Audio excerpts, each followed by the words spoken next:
Alright!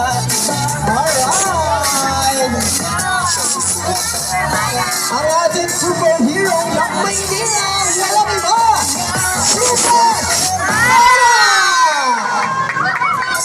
Marata mundo, ating pagkasa, bago yung laban ng bawat Okay, sayo tayo. sa lahat, maliwanag ng mga Punta kayo.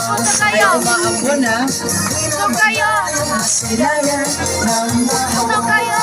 Okay, sino pinakamagaling sumayaw?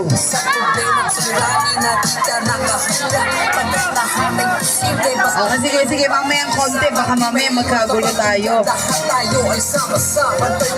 Super Mara Tamundong! Bumababa, lumalapit po sa inyo at higit sa lahat ang aking paa ay lagi nandito sa inyong mga paanan.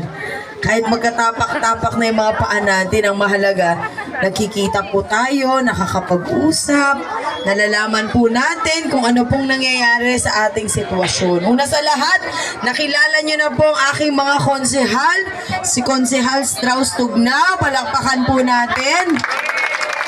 Konsehal Harry Huecas, nandyan po ba? Ayan, si Konsehal Strauss Tugnaw, andito pala.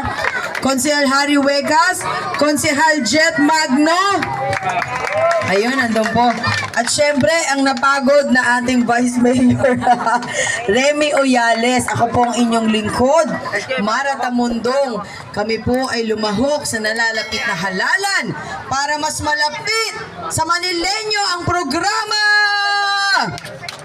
Aba, parang ayaw nyo, lumapit ang programa.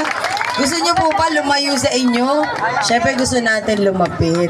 Unang-una, nung ako po ay bata pa lamang, talaga naman ang pangarap ko din ay makatulong sa ating magulang, makatulong sa ating lolo at lola, at higit sa lahat, siyempre magkaroon ng kinabukasan yung ating mga anak na katulad ninyo na makukulit.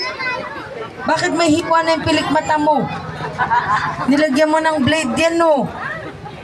Para siga daw yung dating kapag may hiwa, magpahiwa kaya ako. Joke. Wala nang kilay, magpahiwa pa. E di fake na kilay na po yan.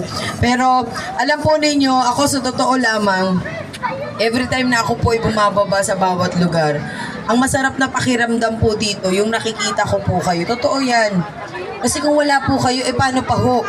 Sino kung pupuntahan ko? Mag-isa lang ako.